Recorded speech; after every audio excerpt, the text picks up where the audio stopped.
नमस्ते फ्रेंड्स, कैसे हैं आप सभी। आशा करती हूँ एकदम बढ़िया होंगे। तो सुबह के 6 बजे हैं और मैंने ऑलरेडी कपड़े धो भी दिए हैं। तो आज मेरे घर में बहुत सारे कपड़े धुलने वाले हैं, बहुत ज़्यादा काम है। तो चलिए मैं आपके साथ शेयर करूँगी कुछ बढ़िया बढ़िया useful tips and tricks. Plus छोटे घर में अगर ज़्यादा कपड़े हैं तो आप उन्हें किस तरीके से सुखा सकते हैं। चलिए, तो एक बैच ऑलरेडी धो लिया है मैंने और ये सारे पर्दे मैं आज धो दूंगी, बहुत गंदे हो गए हैं ये।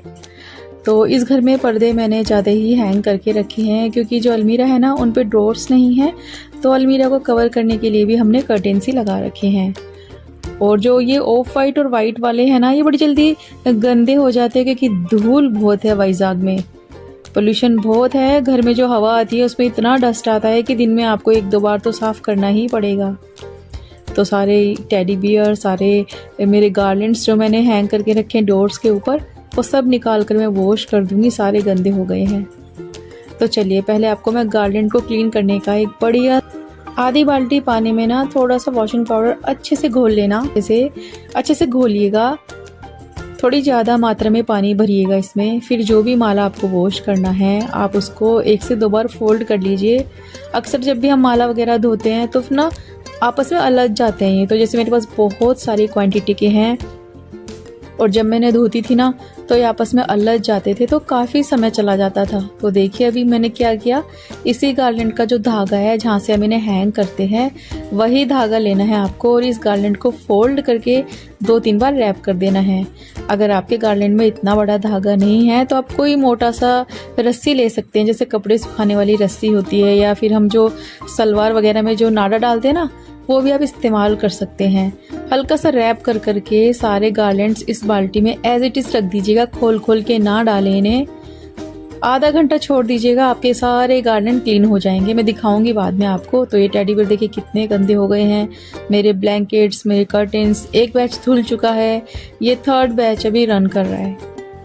तो ये सब धुलते रहेंगे। और देखिए आप देख सकते हैं कि मेरी बालकनी फुल भरी हुई है कपड़े। तो फ्रेंड्स आप देख सकते हो कि आज मेरे घर में कितना सारा काम फैला हुआ है। और जैसे कि आप सभी को पता है कि मेरे पास हाउस हेल्प भी नहीं है, तो मैं कैसे मैनेज कर लेती हूँ सारे काम, तो बस वही मैं बताऊंगी। देखिए पूरे घर की साफ सफाई हो गई है और जितने मेरे गार्डन थे वो सब भी मैंने वॉश कर दिए है। और उनको वॉश करने के बाद मैंने ना बाथरूम के टैप पर उन्हें टांग दिया है ताकि एक्सेस वाटर उनका वहीं गिर जाए और अंदर का घर गंदा ना हो।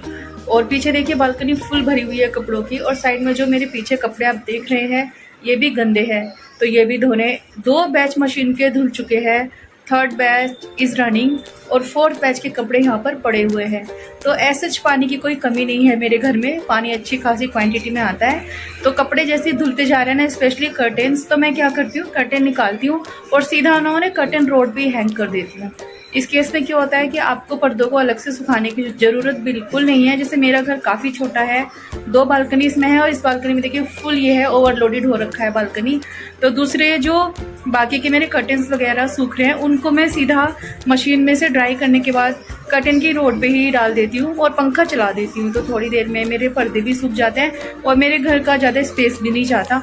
तो बिल्कुल ऐसे ही आप भी करना। अगर आपका घर छोटा है और आपको लगता है कि कर्टेन वगैरह धो तो लेंगे या ज़्यादा कपड़े वॉश करने के बाद हम उन्हें कहाँ हैंग कर सकते हैं, तो ये परफेक्ट ट्रिक है। और ये देखिए फ्रेंड्स, ये मेरी बेटी ने बनाई है एक पेंटिंग जिसे हमने फ्रेम करा लिया है। तो अगर आपके बच्चे भी पेंटिंग्स वगैरह करते हैं तो साइन ज़रूर करवाना उनसे। तो मैं साइन करवाती हूँ हमेशा अपनी बेटी से और फ्रेम करा कर हैंग कर देती हूँ। तो ऐसे ना बच्चे मोटिवेट भी होते हैं, उनका कुछ करने का मन भी करता है। तो चलिए पर्दे मेरे धुल चुके हैं और मैं ना सीधा उन्हें हैंग करती जा रही हूँ कर्टेन रोड पे। तो जब भी पर्दे वॉश करने के बाद डायरेक्टली आप कर्टेन रोड पर लगाए ना तो रोड को अच्छे से क्लीन कर लीजिएगा, क्योंकि हल्की बहुत धूल इन पे होती ही है। और चूंकि पर्दे धुल कर आए हैं तो हल्का सा गीलापन उनमें भी होता है, चाहे आप कितने भी ड्राई कर ले। तो बस सारी कर्टेन रोड साफ कर करके मैंने हैंग कर दूंगी। मुझे थोड़ा सा आलस ना पर्दों को निकालने में आता है, डालने में मुझे कोई दिक्कत नहीं होती, खुशी खुशी कर लेती हूँ मैं। और जब मुझे लगता है ना कि सारा काम मुझे ही करना है तो आलस करने का फ़ायदा कुछ नहीं है। एनीवेज ये तो हर घर में हर लेडी को मुझे लगता है कि होता होगा। चलिए अभी किचन में चलते हैं। तो सारे घर के कर्टेन्स लगाने के बाद फ़ैन मैंने तेज कर दिया है और अब मैं आ गई हूँ किचन में बच्चों के लिए खाना बनाने के लिए। तो मेरे छोटे वाले बच्चे जो हैं उनको थोड़ी इश्यूज़ हो रहे हैं आज स्टमक में, तो ऐसा वो कुछ खाएंगे नहीं। लाइक उनके लिए मैंने स्टीम्ड राइस और दही दे दिया था बनाकर। उन्होंने मुझे कहा कि मम्मा हमें दही चावल खाना है, तो स्टीम्ड राइस में हल्का नमक और शुद्ध घी डाला थोड़ा सा, और फिर दही के साथ उनको मैंने दे दिया। तो उन दोनों ने वही खाया है। अब बात आ जाती है मेरी बड़ी बेटी की, जो थोड़ी चूज़ी है और वो जो मन में बना लेती है ना कि आज उसे ये खाना है तो फिर उसे वही खाना है। तो उसी के लिए मैं बनाने आ गई हूँ किचन में गार्लिक पराठा। गार्लिक पराठे के लिए मैंने गेहूं के आटे का डो बना के रख लिया है। आटे में मैंने नमक मिला दिया था और कुछ नहीं डाला है, और आटा बनाकर थोड़ी देर रेस्ट करा देंगे, उसके बाद पराठे बनाएंगे। जो ये लच्छा पराठा है इसे मालाबार पराठा भी कहा जाता है, परोठा कहते हैं, परोठा इस टाइप से, और ये केरला का बहुत फेमस है। तो ये देखिए ये है मेरा गार्लिक बटर। रूम टेम्परेचर वाला बटर ले लीजिए और इसमें लहसुन को बारीक काट के फिर कूट के डालिएगा, करके डाले। हरा धनिया डाल दीजिएगा चॉप करके, थोड़ी चिली फ्लेक्स डाल देना, अच्छे से मिलाकर रख देना। तो ये गार्लिक बटर तैयार हो जाता है। इसे आप स्टोर भी कर सकते हैं फ्रीजर में, जैसे कई रेसिपीज़ में गार्लिक बटर जाता है, गार्लिक ब्रेड में जाता है। आजकल ब्रेड भी बच्चे अलग अलग वेरिएशन के खाना पसंद करते हैं, तो कई सारी रेसिपीज़ में काम आता है। तो मैं गार्लिक बटर बनाकर स्टोर कर लेती हूँ। तो अभी ये ख़त्म होने आया है, तो आई थॉट कि चलो आज इसके लिए कह रही है तो मैं बना देती हूँ पराठा। तो मैंने सिंपली एक बॉल निकाला, लोई ले ली बड़ी सी, उसको बेल लेंगे थोड़ा सा आटा लगाकर। आप चाहे तो मैदे से बना सकते हैं, लेकिन गेहूं के आटे से बहुत अच्छे बनते हैं, प्लस हेल्दी भी होते हैं। बड़ी सी चपाती बनाने के बाद इस पे ये गार्लिक बटर अच्छे से अप्लाई कर दीजिएगा। ये ना बड़े अच्छे लगते हैं गर्मा गर्म, आप इन्हें चाय के साथ खाएं या फिर बटर के साथ खाएं। जैसे मेरी बेटी को ना बटर के साथ ये बहुत पसंद आते हैं। तो अच्छे से बटर इवनली स्प्रेड कर दीजिएगा। फिर एक नाइफ या फिर पिज़्ज़ा कटर ले लेना। आप पिज़्ज़ा कटर से बड़ा अच्छा टाइम नहीं लगता बिल्कुल भी। जैसे अभी मैं नाइफ से काट रही हूँ तो टाइम तो खैर इसमें भी नहीं लग रहा है, लेकिन पिज़्ज़ा कटर से ना बढ़िया कटता है, फटाफट कट जाता है। तो मेरा पिज़्ज़ा कटर टूट चुका है, तो मुझे नया बाय करना है। तो ये देखिए अच्छे से इवनली लगाने के बाद ऐसे मैंने नाइफ से काट लिया। और ये ना सबसे बेस्ट तरीका होता है बढ़िया लच्छा पराठा बनाने का। इसमें बढ़िया परतें निकलती हैं। अपनी तरफ को पुल करते हुए सारी जो लेयर्स हैं इन्हें एक साथ जोड़ लीजिएगा और फिर इस तरीके से रोल करते रहिएगा। और ये लास्ट वाला एंड जो है ऊपर की तरफ लगा देना है, और जिस साइड पर आपने लास्ट वाला एंड लगाया ना उस साइड से ना बेलें, इसे दूसरी तरफ से बेलना है। हल्के हल्के हाथों से बेलिएगा। और केरला में ना इसे सूखे आटे से नहीं बेला जाता, वहाँ पर ना तेल का इस्तेमाल करते हैं। तो जो डो होता है ना उनका, उसमें बहुत ऑयल होता है गाइस, बहुत ज़्यादा ऑयल होता है। और मैदे से होता है तो तेल और मैदा का कॉम्बिनेशन ऐसा है ना कि जब आप चकले पे रख के उसे थोड़ा सा भी बेलोगे हाथों से वो बड़ा हो जाएगा। तो वो ऐसे ही बनाते हैं। इसे बनाने के लिए फ्लेम मीडियम रखिएगा और एकदम लाल लाल सेकना है इसे। जैसे धीमी धीमी आंच पर ये सिकेगा ना, और शुद्ध घी में बनाना है इसे। मैं मेरे घर में पराठे देसी घी में बनाती हूँ, या फिर हम जो सब्जी वगैरह है वो मस्टर्ड ऑयल में बनाते हैं। रिफाइंड ऑयल मेरे घर में रेयरली यूज़ होता है। जब कुछ फ्राइंग वाला आइटम होता है ना, जैसे पूरी बनानी है या कुछ पकोड़े बनाने हैं, तो कभी कभी, वो तो ओकेजनली होता है, तो मैं रिफाइंड ऑयल इस्तेमाल करती हूँ। तो ये देखिए यहाँ पर शुद्ध घी में मैं इसे सेक रही हूँ और बहुत बढ़िया बनता है ये, आप ट्राई करना। गर्मा गर्म सर्व करना है इसे। और इसे ना सर्व करने का भी मैं आपको बताऊंगी कि वहाँ पर केरला में कैसे सर्व करते हैं। केरला में ना इसे नारियल की चटनी के साथ खाते हैं, वेज स्टू के साथ खाते हैं। और जैसे कि मैं बता रही हूँ आपको कि मैंने यहाँ पर गेहूं के आटे से बनाया है, वहाँ पर ये मैदा से बनता है और दिखने में बहुत सुंदर लगता है। वाइट वाइट पराठे, और उनकी लेयर्स इतनी बढ़िया खुलती है। लेयर्स तो मेरी भी एकदम परफेक्ट खुली है, लेकिन वाइट वाले पराठे का लुक बहुत अच्छा आता है गाइज। तो आप कभी कभी मैदा वाले पराठे भी खा सकते हैं। तो ये देखिए ये दूसरा बन रहा है, अब मैं आपको दिखाती हूँ। देखिए इस तरीके से करते हैं। गर्मा गर्म पराठा लेंगे और दोनों हाथों से ना इसको क्रश जैसा कर देते हैं, देखो ऐसे। और मैंने कहा बहुत ऑयल होता है इसमें तो घी है, उसमें तेल बहुत ज़्यादा मात्रा में होता है। तो बस ऐसे ही बना लेने हैं सारे पराठे, आपको बहुत टेस्टी बनते हैं ये। तो फ्रेंड्स देखिए यहाँ पर ध्यान ये रखना है कि एक तो बटर इवनली स्प्रेड होना चाहिए, दूसरा पतली पतली लेयर काटनी है। जितनी पतली लेयर्स होंगी उतना बढ़िया आपका पराठा बनेगा। और सिंपली आप इसे इस तरीके से अपनी तरफ खींचते जाइए, देखिए इस तरीके से। बस ये ध्यान रखना है कि एक भी लेयर जो है अलग ना हो। तो ये सबसे बेस्ट वे होता है मल्लू पराठा या लच्छा पराठा बनाने का।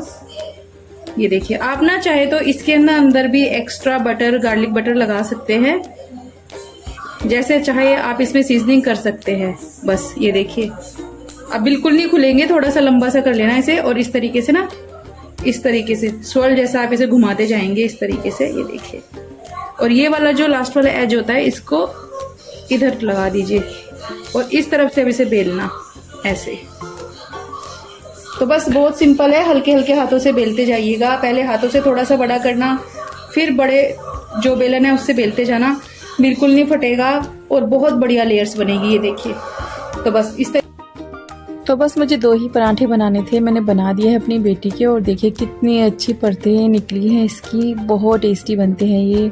वहाँ पे ना गर्मा गर्म पराठे को ना हाथों से क्रश जैसा करके देते हैं, जैसे आपने चुरचुर नान खाया होगा ना, तो जैसे वो हाथों से एकदम तोड़ के उस नान को देते हैं ना, तो ये तरीका वहाँ पे भी फॉलो किया जाता है। केरला में भी गर्मा गर्म पराठे को दोनों हथेली के बीच में रख के एक बार क्रश जैसा करते हैं, तो मज़ेदार तो बहुत लगता है।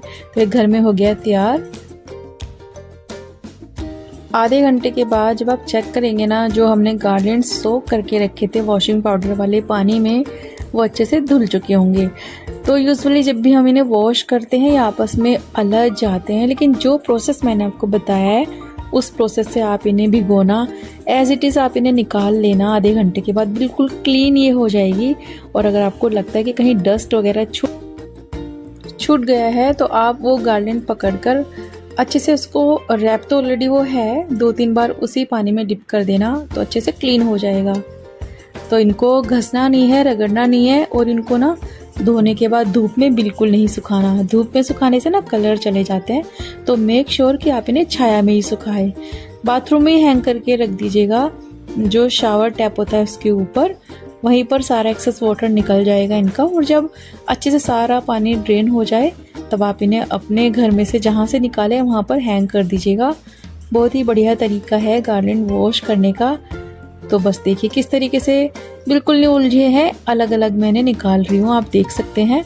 तो अलग से थ्रेड वगैरह अगर नहीं है इनमें तो ले लेना आप, और बारीक वाला धागा ना बांधना, जैसे रील का धागा होता है ना, वो दिखेगा ही नहीं, तो थोड़ा मोटे साइज का धागा रैप करके इन्हें डिप करिएगा, और आधे घंटे के लिए छोड़ना है पानी में, और आप देखेंगे एकदम नए जैसे हो जाएंगे ये। और बस फिर नॉर्मल पानी से वॉश करके हैंग कर दीजिएगा बाथरूम में ही। जब सारा पानी निकल जाए तब आप इन्हें हैंग कर लीजिएगा जहाँ पर आपको हैंग करना है। बस एक बात का ध्यान रखना है कि इन्हें धूप में ना सुखाएं, इनका कलर उड़ जाता है। और अब मैं नेक्स्ट डे की प्रेप थोड़ी सी कर रही हूँ। तो जैसे सुबह सुबह मुझे कई सारे टिफ़िन बनाने पड़ते हैं, 3 बच्चों का टिफ़िन बनाना होता है, हस्बैंड का टिफ़िन बनाना है, तो सुबह सुबह ढेर सारी क्वांटिटी में जब सब्जी चॉप करनी पड़े तो नहीं हो पाता। कर तो मैं लूँगी, लेकिन बहुत सारे काम हो जाते हैं, तो मैं एडवांस प्रेप इसी तरीके से कर लेती हूँ। तो मेन सब्ज़ी जो मेरी होती है, जैसे कि गोभी अगर है या कैबेज अगर है या फिर शिमला मिर्ची है, जो भी मेन सब्ज़ी मेरी है, जैसे कल मुझे भिंडी बनाना है, तो मैं इसे धोकर सुखाकर अच्छे से चॉप करके रख लूँगी एयरटाइट डब्बे में डालकर। तो बस भिंडी भी काट ली है मैंने, और ये मैंने बनाया था गाइस पनीर टिक्का, साथ में ये डिप बनाया था इसका, बहुत टेस्टी पनीर टिक्का बना था। अगर आपको इसकी रेसिपी चाहिए तो मुझे कमेंट सेक्शन में लिख के ज़रूर बताना। बहुत ही टेस्टी पनीर टिक्का बना था, बिना तंदूर के मैंने ये बनाया है घर में। फुल प्रूफ रेसिपी है। इफ़ यू आर इंटरेस्टेड तो right in comment section, I will share with you. तो ये था मेरा आज का व्लॉग। अगर आपको थोड़ा सा भी कुछ पसंद आया है तो लाइक कमेंट शेयर करना बिल्कुल ना भूलें। और आप देख सकते हैं कि पनीर कितना सॉफ्ट है, मॉइस्ट है और उतना ही जूसी। तो बहुत ही शानदार रेसिपी है, मैं आपको दे दूंगी अगर आप कमेंट सेक्शन में लिखेंगे तो ध्यान रखना आप। पापा।